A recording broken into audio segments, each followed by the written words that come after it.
Are you sick and tired of being sick and tired? If so, then stay tuned because this video is definitely for you. Hi, I'm Jay. And I'm Sarah. This is our channel, Finance and Freedom.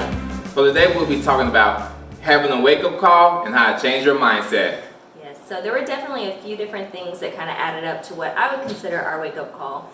The first being that we were overdrafted every single time we got paid. Yes, about $400 every time we got paid.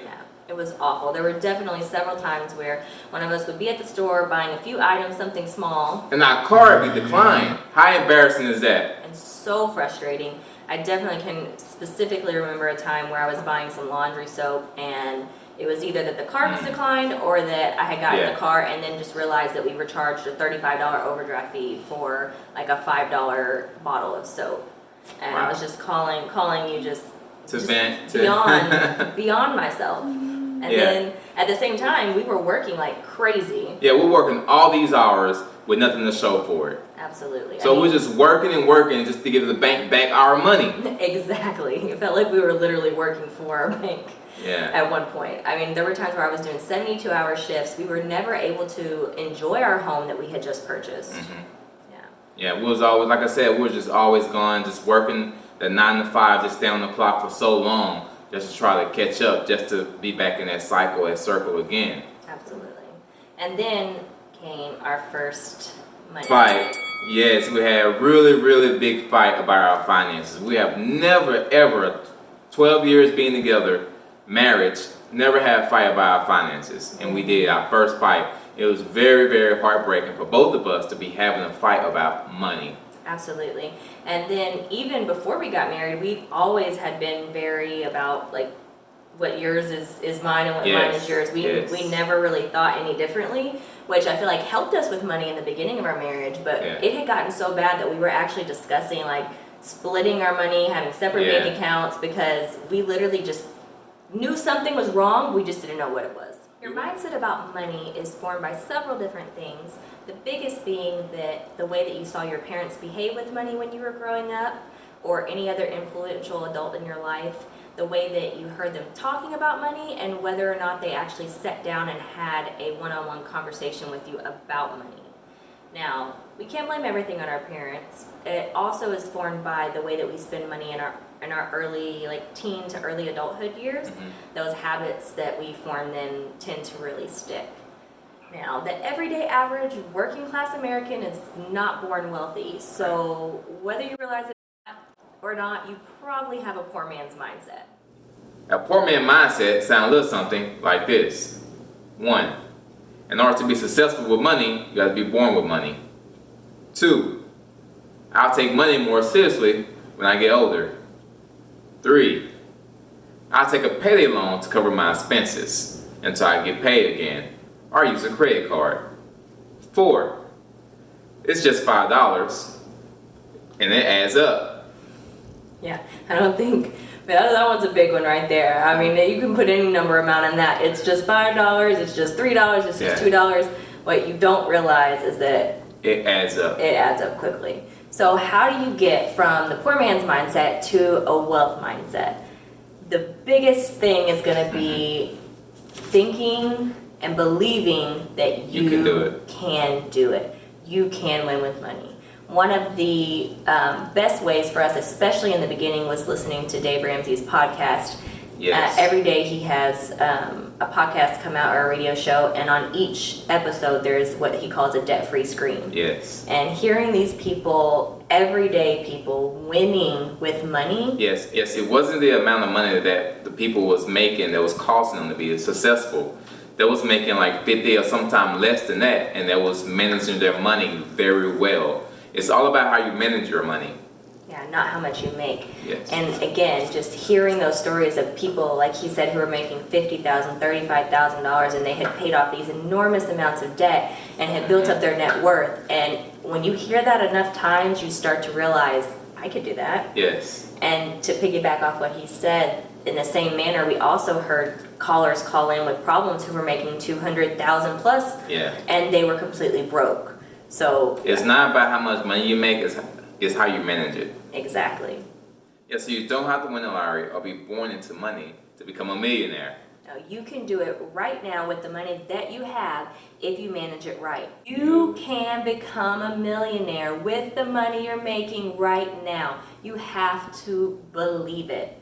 Yes, put in your mind and tell yourself that. Both parties, if you have your significant others, both of you guys should be on the same page. And you should believe the same thing. Put those thoughts in your head and tell each other, we can do it.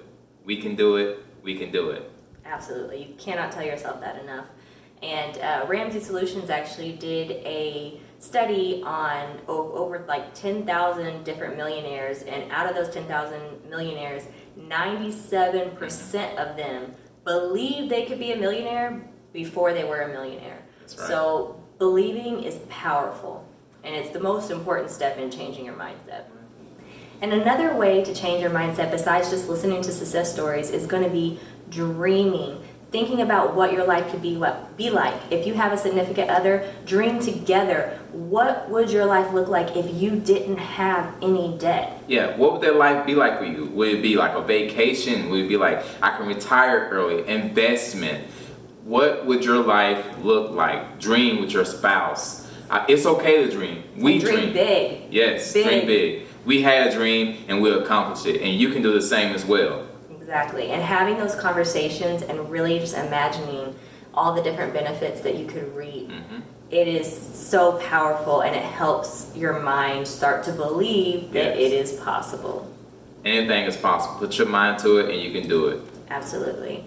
Another thing that really helped me was something that I hear Dave Ramsey say all the time, is in the fact that your money is not really yours. We're believers. So the money that we have is God's money that's given to us to manage. Yes. And that's a huge responsibility. It puts money in a whole new light. And so when you think about money in that way as a tool that God has given you, it makes you think twice about that $5 cup of Starbucks. Yes, just being good stewards of your money will go a long way. Definitely. And the last thing that helped us a lot, that helped change our shift our mindset, was books. We got into reading a ton of books about becoming a millionaire, paying off debt, and then one of the number one books was, for us, of course, the Dave Ramsey book, of course. No surprise. Yes, I finished this book within a week or 2 weeks at the most. Yeah, I don't even think it was 2 weeks. I flew through this book. I mean, it was like I was hungry. I was just going through it, reading the success stories, and it really helped us get on top of our debt like this. Yeah, absolutely. Yes, and another one was The Wealth Choice by Dennis Kimbro. And we'll put links in the description. And we'll put links in it. This book is very, very great as well. My son is currently reading this book. I finished this book up, and now I let my son read it. It's a great book on becoming debt-free and becoming a millionaire. So, definitely got a good mindset points in that book. Before we started filming this video, we were kind of thumbing through it, and we literally got stuck just like reading this stuff. There's so much good things in there. We're like, okay, we're gonna stay on this book forever if we keep going. So definitely check those out. Okay, so what we'd like to leave you with some reflective questions from the book, The Wealth Choice. What would be your legacy? What were you born to do? What is your dream or your vision that set the course for your life? Yes, and those questions remind me of a quote that I heard about several years ago that always resonated with me.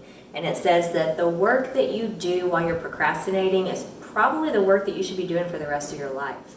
What is your debt holding you back from? If you think your debt is not a problem, then you have settled in your life. You have not realized what you are capable of doing.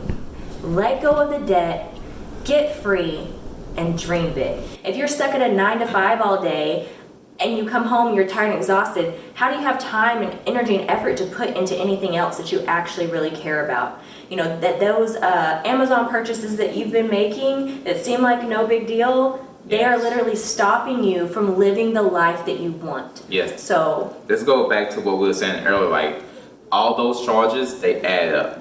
Like that $5 or $10, it accumulate, and that can go towards your debt. You may think that it's not a lot of money, but once you start paying your debt, you will realize, wow, that $5 or $20, looking back, it helped us out a lot on our debt.